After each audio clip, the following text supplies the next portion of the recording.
MLA మాట్లాడుతున్నారు, live చూద్దాం. నడిపించడమా?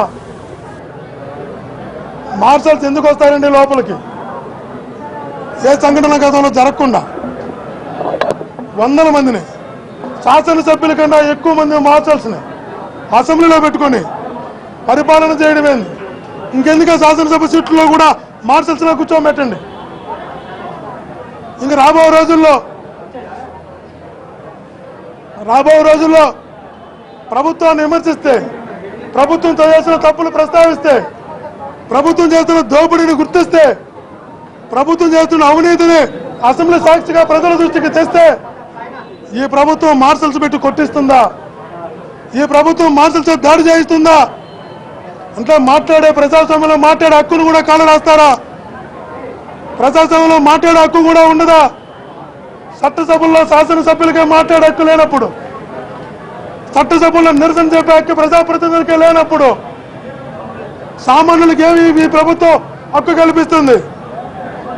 సామాన్యులకి ఈ ప్రభుత్వం ఎలా ప్రజాస్వామ్యంలో బతికే అవకాశం కల్పిస్తుంది? ఆ రోజు ఈస్ట్ ఇండియా కంపెనీ వాళ్ళు భారతదేశంపైకి వచ్చి భారతదేశాన్ని ఆక్రమించుకొని నియంత్రణలాగా పరిపాలించినట్టు ఈ రోజు తెలుగుదేశం పార్టీ అధికారం ఉందని, మేము ఏమి చేసినా చెల్లుతుందని, మేము ఎలాగైనా ప్రవర్తిస్తామని, శాసనసభ అయినా ఒకటే మాకు ఎన్టీఆర్ ట్రస్ట్ భవన్ లాగా చూస్తామని, ఎన్టీఆర్ ట్రస్ట్ భవన్ లో పరిపాలన చేసినట్టు తెలుగుదేశం పార్టీ శాసనసభ్యులు కూడా సభను నడపాలనుకోవడం దుర్మార్గమైన హేయమైన చర్య. వందల సంఖ్యలో పోలీస్ మార్షల్స్ వచ్చి మాపై దాడులు చేస్తారా? అసెంబ్లీలో ప్రాపర్టీని ధ్వంసం చేస్తారా? మార్షల్ చేసిన చర్య మీకు తెలియదు? నిజాయితీగా ఉంటే చూపించమని చెప్పండి. అసెంబ్లీలో మార్షల్స్ వాళ్ళు చేసినటువంటి అత్యుత్సాహం, వాళ్ళు టీడీపీ కార్యకర్తలాగా వ్యవహరించినటువంటి తీరు నిజంగా కూడా అసెంబ్లీ సాక్షిగా ప్రజాస్వామ్యం కూని అయింది.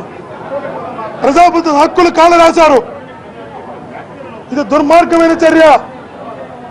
ఒక శాసనసభ్యుల్ని అసెంబ్లీలో మార్షల్స్ దాడి చేయడమైంది, గిల్లడాలైంది, తోసేయడాలైంది, అమానుషంగా దాడి చేయడమైంది. వాళ్ళకి ఎవరిచ్చారు హక్కు? అది ఒక శాసనసభ్యులు తాకే హక్కు వాళ్ళకి ఎవరిచ్చారు? ఎందుకు వచ్చారు లోపలికి? వాళ్ళు వచ్చి మీరే ఉద్రిక్త పరిస్థితి నెలకొల్పి, మీరే పరిస్థితికి తీసుకొచ్చి, మీరే కారకులయ్యి నెపం ఇంకొకరిపై నెట్టాలని ప్రయత్నిస్తున్నారా?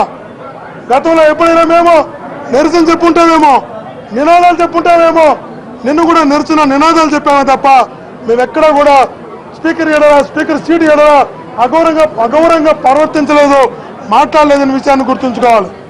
అటువంటి మా పైన ఈరోజు ఎలా వ్యవహరిస్తున్నారు? గతంలో తెలుగుదేశం పార్టీకి చెందినటువంటి శాసనసభ్యులు ఇదే అసెంబ్లీలో స్పీకర్ సీటును తోసేసి, స్పీకర్ వస్తువులు పగలగొట్టి అసలు చాలా దౌర్జన్యంగా దుర్మార్గంగా వ్యవహరిస్తే